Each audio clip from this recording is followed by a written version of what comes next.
Please welcome to the stage Reta Jo Lewis, Chair, Export-Import Bank of the United States.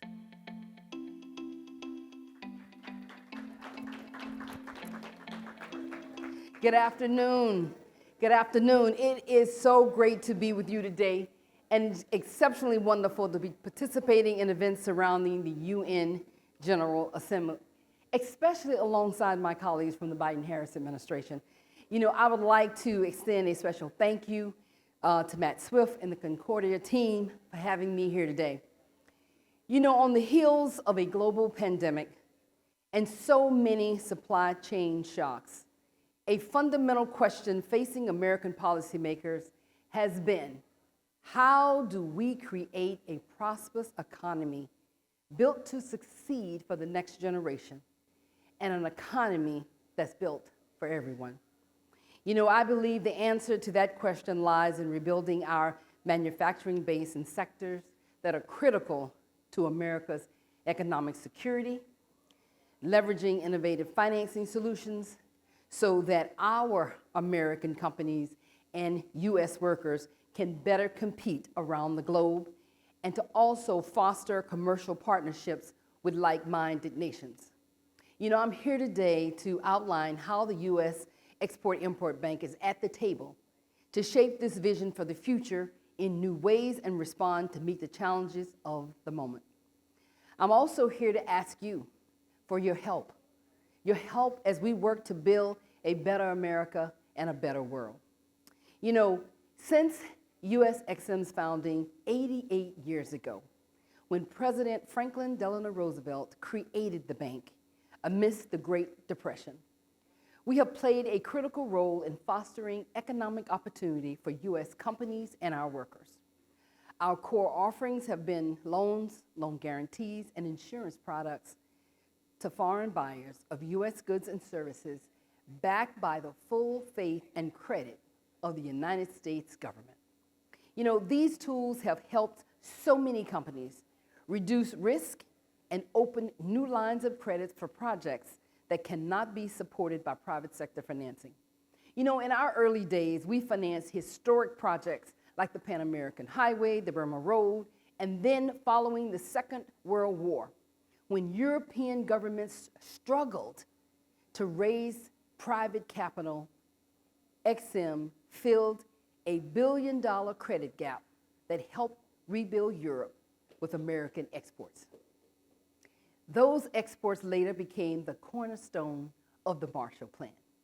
You know, the common thread throughout our founding is leveraging public dollars to unlock capital for strategically important economic and national security priorities, all while creating jobs in the United States and facilitating trade abroad.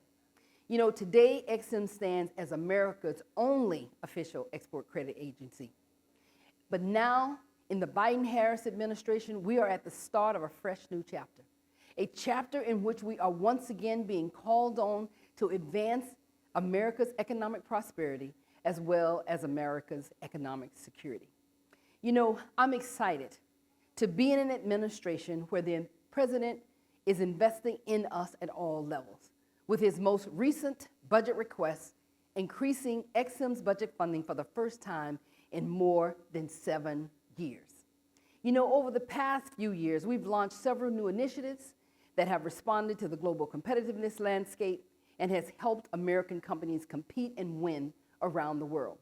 You know, the first that I want to share with you is our China and Transformational Export Programs, or what we like to call, you know, in the government, we got these initials they call CTAP, which levels the playing field for American exporters competing in cutting-edge technology and clean energy sectors.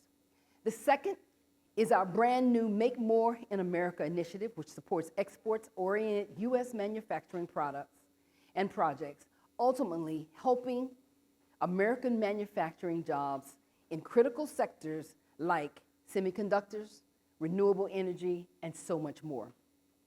So both CTAP and Make More in America create new opportunities that many of our companies and government leaders in this room today we hope can benefit from.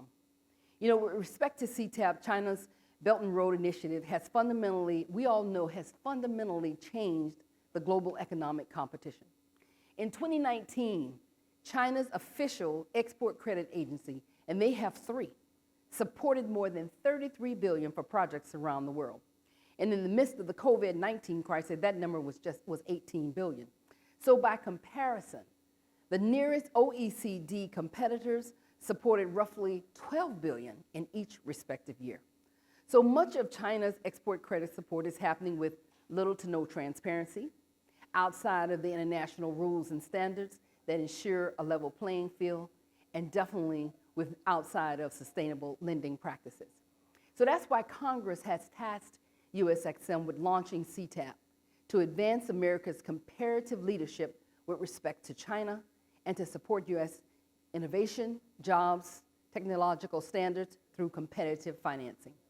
So with that particular initiative, it also allows us to provide more flexibility in our financing on content standards, loan tenors, and other key factors.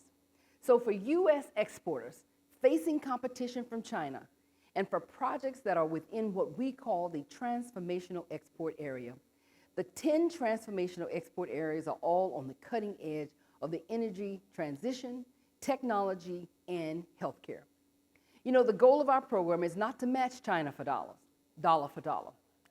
We're not trying to have a race to the bottom, but rather we're offering a proactive vision for economic competition that's based on product quality, transparency, and the rule of law. And already we see us helping American small businesses compete and win. So in the program's first full year, we supported more than $140 million, and I expect the program to only grow in the near future. You know, US exporters, we have such great American small businesses. And those small businesses in our CTAP program helped us support a $105 million deal that will bring electricity, largely using renewable energy sources, to over 300,000 people spread across some of the smallest villages in the country. That Chicago-based company, Weldy Lamont, helps support more than 500 jobs across 14 US states. And the important thing is that Weldy's success in this project came because of a whole-of-government coordination amongst US federal agencies. You know, the model for success is a key component of President Biden's Partnership for Global Infrastructure and Investment, which will bring over $200 billion from the public and private sector forward over 5 years to meet the enormous infrastructure needs of low and middle income countries.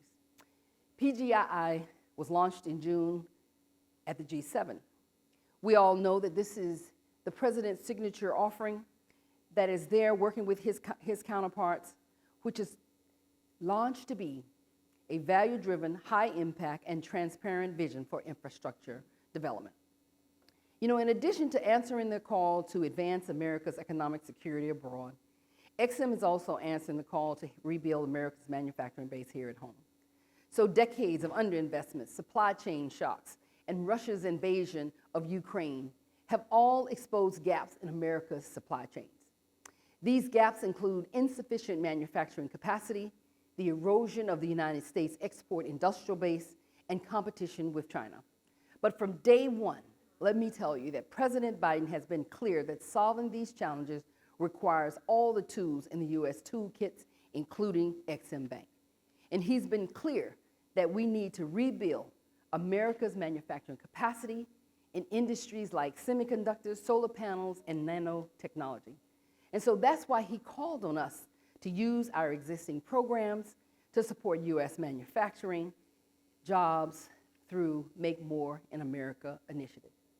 You know, this new tool is open to all sectors, with financing available that have incentives for key sectors that are critical to America's economic security and XM's mission.